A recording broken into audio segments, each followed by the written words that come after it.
Vivo ଆଇପିଏଲ୍କୁ ଏବେ sponsorship କରିବ ନାହିଁ। ଭିଭୋ ବିସିସିଆଇ ସହିତ କଥାବାର୍ତ୍ତା ଲାଗି ଏହି ସ୍ପନ୍ସରସିପ୍କୁ ଛାଡ଼ିବା ପାଇଁ ନିଷ୍ପତ୍ତି ନେଇଛି। ଏହା କ'ଣ ପାଇଁ ନେଇଛି, ଟାଟା କ'ଣ ପାଇଁ ନେଉଛି, ତାହା ଆମେ ଏଇଠି ଭିଡ଼ିଓରେ ଡିସ୍କସ୍ କରିବା।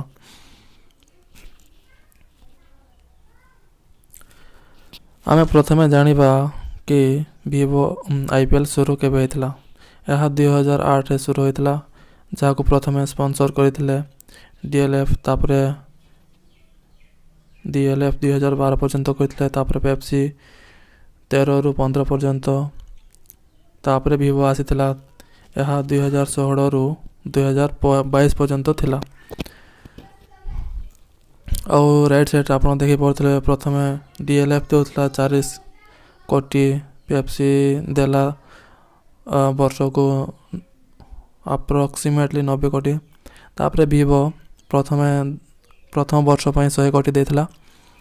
ତାପରେ ଏହା ବଢ଼େଇ ଲାଗଭଗ 2020ରେ ଚାଇନା ଏବଂ ଭାରତ ସହିତ ସୀମାର ସଂଘର୍ଷ ପରେ ଭିଭୋକୁ ଗୋଟିଏ ବର୍ଷ ପାଇଁ ନିଲମ୍ବିତ କରାଯାଇଥିଲା। ଏହା ପାଇଁ Dream11 ସ୍ପନ୍ସରସିପ୍ ନେଇଥିଲା। ତାପରେ ସେ ବର୍ଷ ପରେ ଭିଭୋ ଆଉଥରେ ଆଇପିଏଲ୍କୁ ସ୍ପନ୍ସରସିପ୍ କରିଥିଲା।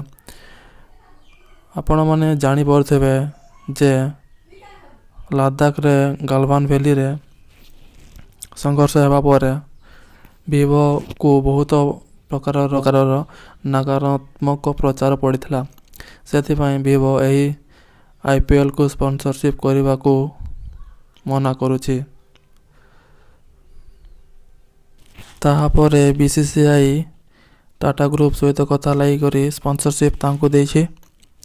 ଟାଟା ଗ୍ରୁପ୍ ଗୋଟେ ବର୍ଷ ପାଇଁ ରହିବ। ତାପରେ 2023ରେ ଆଉଥରେ ଟେଣ୍ଡର ବାହାର କରାଯିବ। ଏ ବର୍ଷ 2ଟି ଟିମ୍ ନୂଆ ଆସୁଛି, ଲକ୍ଷ୍ନୌ ଏବଂ ଅହମ୍ମଦାବାଦ।